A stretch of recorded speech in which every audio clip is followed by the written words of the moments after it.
Co-presented by Vimal. बोलो जुबान केसरी.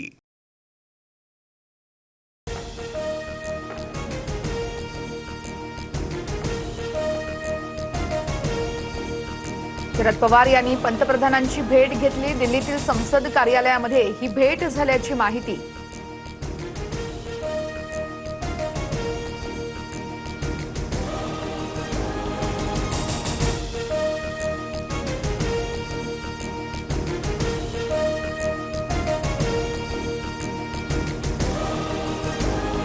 रावणात आणि तुमच्यात फरक काय? मुली महिला विद्यार्थ्यांवरील लाठीचार्जवरून उद्धव ठाकरेंचा हल्लाबोल.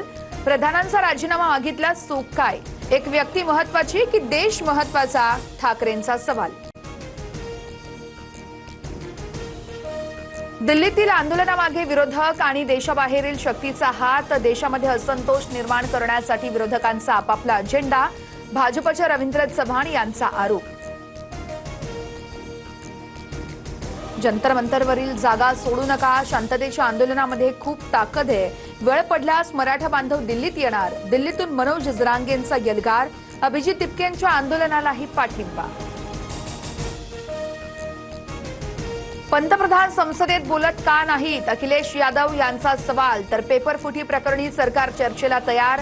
वेळ निश्चित करू. किरेन रिजिजू यांचं उत्तर. दिल्लीमध्ये कॉक्रोच जनता पार्टीच्या आंदोलनाची धग. राजधानीत 16 मेट्रो स्टेशन्स बंद. सुरक्षेसाठी 2000 सीआरपीएफ जवान तैनात. सरकारचा चर्चेचा प्रस्ताव. मुख्य समितीच्या बैठकीकडे सर्वांचं लक्ष. बीजेपीच्या आंदोलनामध्ये छर्र्यांच्या बंदुकीचा वापर. द हिंदू वृत्तपत्राचा खळबळजनक दावा. दिल्ली पोलिसांकडून मात्र वृत्ताचं खंडन. अमित शहा देशातील मुलांविरोधात युद्ध छेडणार का? वृत्तानंतर काँग्रेसचे नेते पवन खेरा यांचा सवाल. जंतर मंतरवरील लाठीचार्ज प्रकरणी सुप्रीम कोर्टात याचिका. लाठीचार्ज प्रकरणातील याचिकेवरती सुनावणी घेण्यास कोर्टाचा नकार. प्रकरणामध्ये आम्हाला काहीही रस नाही. सरन्यायाधीशांची टिप्पणी. संसद भवन परिसरामध्ये विरोधकांचे काळे कपडे घालून आंदोलन. राहुल गांधी आणि प्रियंका गांधींच्या अटकेचा निषेध. मोदींच्या निवासस्थानाबाहेर ठिय्या केल्यानं पोलिसांच्या कारवाईवर संताप व्यक्त. लोकशाही चर्चेऐवजी काँग्रेसचा राजकीय तमाशा. राजकीय मथळ्यांसाठी गोंधळ निर्माण करणं हा काँग्रेसचा उद्देश. राहुल गांधींच्या ठिय्या आंदोलनानंतर धर्मेंद्र प्रधान यांची टीका. नागपूर पुण्यामध्ये काँग्रेसचं आंदोलन. राहुल गांधी आणि सीजेपीच्या समर्थनार्थ नागपूरमध्ये राजभवनासमोर तर पुण्यामध्ये लोकभवनासमोर काँग्रेस कार्यकर्त्यांचं आंदोलन. पोलिसांकडून नागपुरातील आंदोलकांची धरपकड. 6 फुटीर खासदारांना सुप्रीम कोर्टाची नोटीस. 2 आठवड्यात नोटीसला उत्तर देण्याचे आदेश.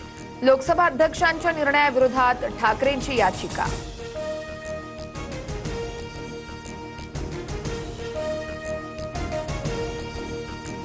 दिवंगत उपमुख्यमंत्री अजित पवार यांच्या 67व्या जयंतीदिनी बारामतीमध्ये अभिवादन.